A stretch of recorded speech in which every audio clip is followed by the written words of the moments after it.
Hi friends, அனைவருக்கும் வணக்கம். நாம் இன்னைக்கு குடமிளகாய் சாதம் எப்படி ரொம்ப ரொம்ப டேஸ்டா செய்யலாம்னு பார்க்கலாங்க. கர்நாடகால இது ரொம்ப ரொம்ப ஸ்பெஷலுங்க. வாங்கி பாத்துன்னு சொல்லுவாங்க. வாங்க இந்த குடமிளகாய் சாதம் எப்படி செய்யலாம்னு பார்க்கலாம்.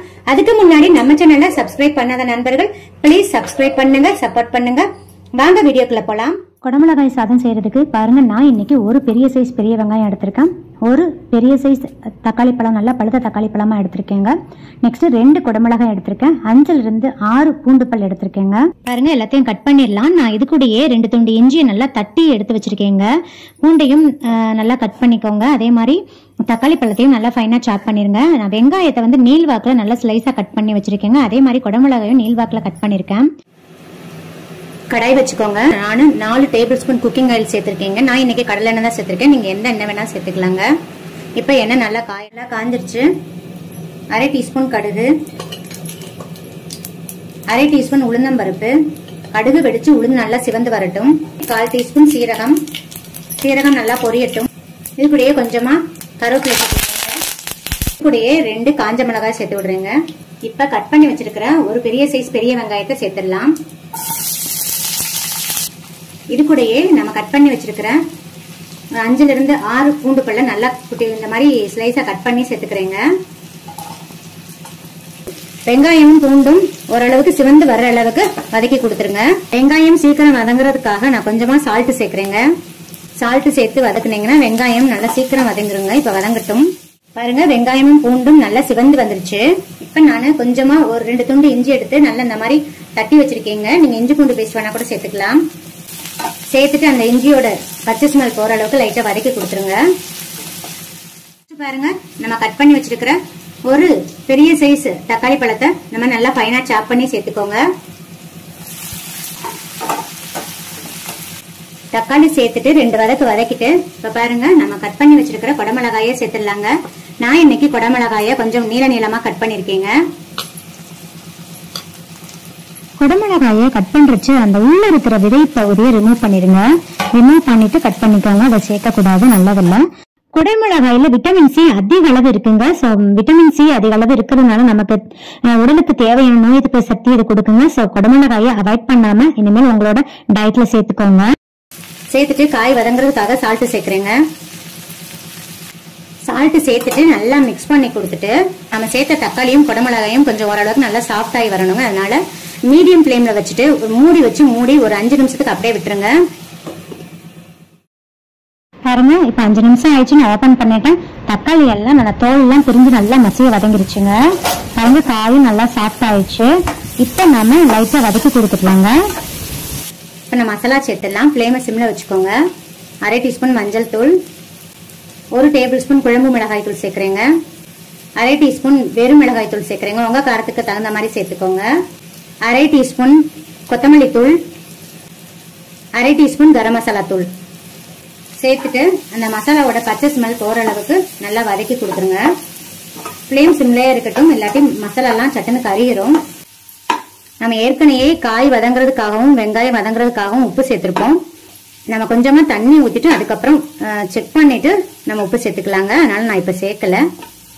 உங்ககிட்ட குழம்பு மிளகாய் தூள் இல்லைன்னா 2 டேபிள் ஸ்பூன் கொத்தமல்லி தூள், 1/2 டீஸ்பூன் சீரகத்தூள் சேர்த்துக்கோங்க. அதுக்கப்புறம் 1/2 டீஸ்பூன் கரம் மசாலா தூள் சேர்த்துக்கோங்க. இப்ப நம்ம சேர்த்த மசாலாவோட பச்சை ஸ்மெல் எல்லாம் போயிடுச்சுங்க. இப்ப பாருங்க, நான் ஒரு சிறிய நெல்லிக்காய் அளவு புளி எடுத்து ஊற வச்சிருக்கேங்க. இப்ப இதை நல்லா கரைச்சு இதுல சேர்த்துடலாம். கரைச்சு நல்லா வடிகட்டி சேர்த்துக்கோங்க. சேர்த்துடலாம்.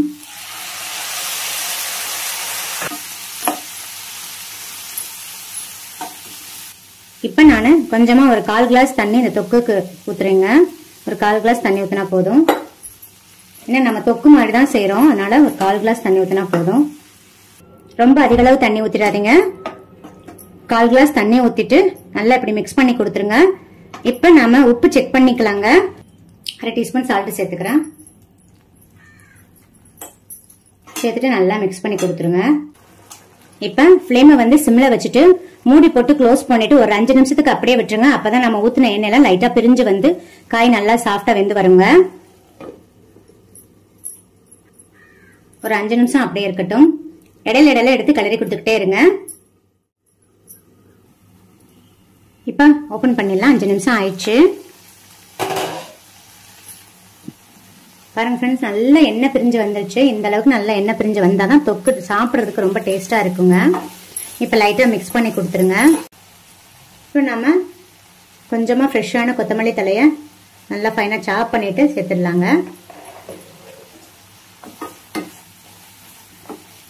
நல்லா மிக்ஸ் பண்ணி கொடுத்துருங்க. அவ்வளோதான், ஸ்டவ் ஆஃப் பண்ணிடலாம். சிம்பிளா ஒரு 5-10 நிமிஷத்துக்குள்ள சூப்பரா ரெடி பண்ணிடலாங்க. டேஸ்ட் அமேசிங்கா இருக்கும். இப்போ நம்ம சாதத்துல நல்லா மிக்ஸ் பண்ணிடலாங்க. உங்களுக்கு எந்த அளவுக்கு தேவையோ அந்த அளவுக்கு தொக்கு எடுத்துக்கோங்க. இப்போ நான் ஒயிட் ரைஸ் அந்த மாதிரி உதிரி உதிரியா செஞ்சு வச்சிருக்கேங்க. ஸ்டவ்ல ஆன் பண்ண தேவையில்லைங்க. ஒயிட் ரைஸை மட்டும் நல்லா உதிரி உதிரியா வடிச்சுக்கோங்க, அதுதான் முக்கியம். சேர்த்துட்டு நல்லா மிக்ஸ் பண்ணி கொடுத்துருங்க. நீங்கள் இது கூடயே 1 ஸ்பூன் நெய் வேணாலும் சேர்த்துக்கலாங்க. பாருங்கள், ஃபைனாக மணக்க குடமிளகாய் சாதம் ரெடி ஆயிடுச்சு. குடமிளகாயே பிடிக்காத குழந்தைங்களுக்கு இந்த மாதிரி செஞ்சு கொடுங்க. கண்டிப்பாக விரும்பி சாப்பிட்டு வருவாங்க. மறுபடியும் செய்ய சொல்லி கேட்பாங்க. அந்தளவுக்கு ரொம்ப ரொம்ப டேஸ்ட்டாக இருக்கும். இப்போ நெக்ஸ்ட் ரெசிபி எப்படி செய்யலான்னு பார்க்கலாம் வாங்க. இன்றைக்கி ரொம்ப டேஸ்ட்டான கத்திரிக்காய் வதக்கல் எப்படி செய்யலான்னு பார்க்கலாங்க. இது ரொம்ப டேஸ்ட்டாக இருக்குங்க. 10 நிமிஷத்தில் செஞ்சிடலாம். இந்த கத்திரிக்காவை நம்ம சைட் டிஷ்ஷாக வச்சுக்கலாம். இட்லி, தோசை, சப்பாத்திக்குமே தொட்டுக்கலாங்க. ஈவன் ஒயிட் ரைஸில் மிக்ஸ் பண்ணி ஒரு அருமையான லஞ்ச் பாக்ஸை கொடுத்து விடலாங்க. கத்திரிக்காயை சாப்பிடாத குழந்தைங்களுக்கு இந்த மாதிரி செஞ்சு கொடுங்க. கண்டிப்பாக இந்த லஞ்ச் பாக்ஸை காலியாக தான் கொண்டு வருவாங்க. அவ்வளவு டேஸ்ட்டாக இருக்கும். கத்திரிக்காயிலையும் நிறைய கால்சியம் சத்துக்கள் இருக்குங்க. ஸோ கண்டிப்பாக இந்த டிஷ்ஷை ட்ரை பண்ணி பாருங்கள். கத்திரிக்காய் வதக்கல் செய்கிறதுக்கு இந்த மாதிரி ஒரு கடாய் எடுத்துக்கோங்க.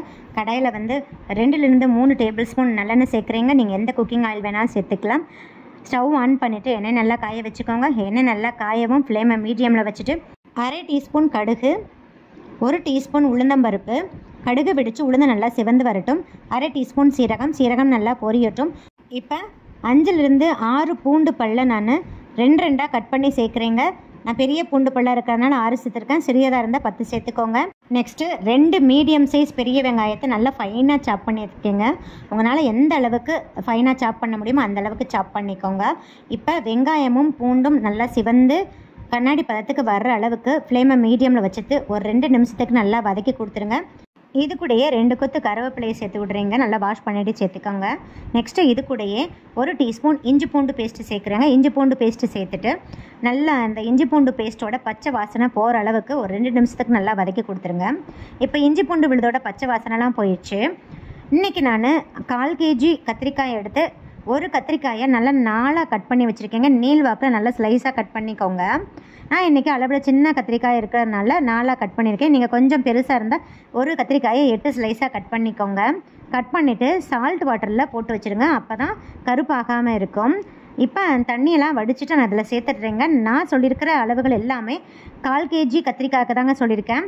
நீங்கள் கத்திரிக்காயோட அளவை இன்க்ரீஸ் பண்ணுறச்ச நீங்கள் சேர்க்குற பொருட்களோட அளவுகளையும் இன்க்ரீஸ் பண்ணி சேர்த்துக்கோங்க.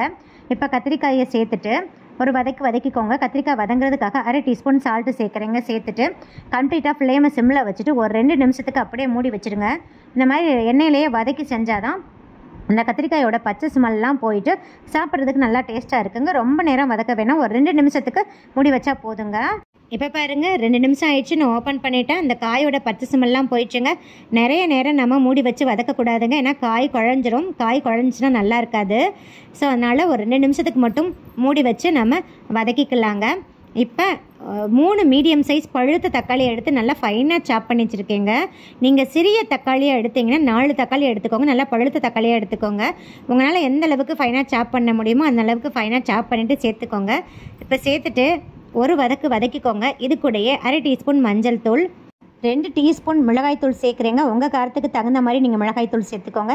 நெக்ஸ்ட்டு 1 டீஸ்பூன் மல்லித்தூள், நெக்ஸ்ட்டு 1 டீஸ்பூன் கரம் மசாலா தூள். இப்போ அந்த மசாலாவோட பச்சை வாசனைலாம் போகிற அளவுக்கு நல்லா வதக்கிக்கோங்க. இது கூடயே 1/4 டீஸ்பூன் உப்பு சேர்த்துக்கலாங்க. கொஞ்சமாக சேர்த்து நல்லா வதக்கிக்கோங்க. லாஸ்ட்டில் நம்ம செக் பண்ணிவிட்டு சேர்த்துக்கலாம். இப்போ காயை ரொம்ப கிண்டாதீங்க, லைட்டாக வதக்கி கொடுத்துருங்க. அந்த மசாலாவோட பச்சை ஸ்மெல்லாம் போகணுங்க. ஃப்ளேம் சிம்மில் தாங்க இருக்கணும். இப்போ அந்த மசாலா நல்லா வதங்கி எண்ணெய் பிரிஞ்சு வரணும். ஸோ அதனால் ஒரு 1/4 கிளாஸ் தண்ணி ஊற்றிக்கிறீங்க. நிறைய தண்ணி ஊற்ற வேணாம். 1/4 கிளாஸ் தண்ணி ஊற்றி வதக்குனீங்கன்னா அந்த மசாலாவோட பச்சை ஸ்மெல்லாம் போயிட்டு சீக்கிரம் எண்ணெய் பிரிஞ்சு வந்துடுங்க. இப்போ 1/4 கிளாஸ் தண்ணி ஊற்றிட்டு ஒரு வதக்கிட்டு மூடி போட்டு க்ளோஸ் பண்ணிவிட்டு ஒரு 2 நிமிஷத்துக்கு அப்படியே விட்டுருங்க. தக்காளியோட பச்சை ஸ்மெல்லாம் போகணும்ல, அதனால் ஒரு 2 நிமிஷத்துக்கு மூடி போட்டு அப்படியே விட்டுருங்க. இடையில கிளறி கொடுத்துக்கிட்டே இருங்க. பாருங்கள், 2 நிமிஷம் ஆயிடுச்சு. நான் ஓப்பன் பண்ணிட்டேன். பாருங்கள், வாவ், சூப்பராக எண்ணெய் பிரிஞ்சு வந்துருச்சுங்க. நல்ல கம்மன்னு வாசமாக இருக்குது. நம்ம சேர்த்த தக்காளி எல்லாம் நல்லா மசிஞ்சிடணுங்க. ஸோ அந்த தக்காளி நல்லா மசிக்கிற அளவுக்கு நீங்கள் 2லேருந்து 3 நிமிஷத்துக்கு நல்லா மூடி போட்டு க்ளோஸ் பண்ணிவிட்டு அப்பப்போ கிளறி கொடுத்துட்டு நீங்கள் வேக வச்சிங்கன்னா சூப்பராக ரெடி ஆயிருங்க.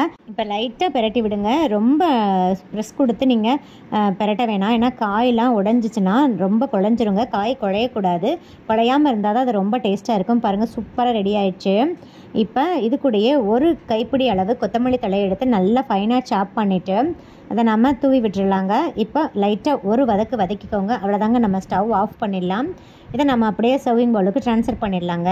பாருங்கள் ஃப்ரெண்ட்ஸ், ஃபைனலாக நம்மளோட கம்மன் வாசனையோட கத்திரிக்காய் வதக்கல் ரெடி ஆயிடுச்சு. ரொம்ப ரொம்ப டேஸ்ட்டாக இருக்குங்க. கண்டிப்பாக ட்ரை பண்ணி பாருங்கள். இதை நீங்கள் இட்லி, தோசை, சப்பாத்திக்குமே எடுத்துக்கலாங்க. ரொம்ப டேஸ்ட்டாக இருக்கும். இந்த கத்திரிக்காய் வதக்கலை நம்ம வெரைட்டி ரைஸுக்குமே சைட் டிஷ்ஷாக எடுத்துக்கலாங்க. தேங்காய் சாதம், புதினா சாதம், கருவேப்பிலை சாதம், இந்த மாதிரி சாதம் செஞ்சிங்கன்னா அதுக்குமே சைட் டிஷ்ஷாக எடுத்துக்கலாம். சாம்பார் சாதம், தயிர் சாதம், அப்புறம் ரசம் சாதத்துக்குமே சைட் டிஷ்ஷாக தொட்டுக்கலாங்க. ரொம்ப ரொம்ப டேஸ்ட்டாக இருக்கும். மெயினாக ஒயிட் ரைஸை உதிரியாக வடிச்சிட்டு இதை நம்ம மிக்ஸ் பண்ணி ஒரு லஞ்ச் பாக்ஸாக ப்ரிப்பேர் பண்ணி கொடுத்தோம்னா குழந்தைங்க விரும்பி சாப்பிட்டு வருவாங்கங்க. அந்தளவுக்கு ரொம்ப டேஸ்ட்டாக இருக்கும். கண்டிப்பாக இந்த டிஷ்ஷை மிஸ் பண்ணாமல் ட்ரை பண்ணி பாருங்கள். இந்த வீடியோ உங்களுக்கு மிகவும் பயனுள்ளதாக இருக்கும்னு நினைக்கிறேன். இந்த வீடியோ பிடிச்சிருந்தா லைக், ஷேர், கமெண்ட் பண்ணுங்கள். மறக்காமல் சப்ஸ்கிரைப் பண்ணுங்கள். பக்கத்தில் இருக்கிற பெல் ஐக்கானையும் கிளிக் பண்ண மறந்துடாதீங்க. அப்போ தான் டெய்லி அப்லோட் பண்ணுற புது வீடியோக்கள் உங்களுக்கு உடனுக்குடன் நோட்டிஃபிகேஷனாக வந்து சேரும். சுவை அறிந்திட சுவைத்து பாருங்கள். நன்றி, வணக்கம்.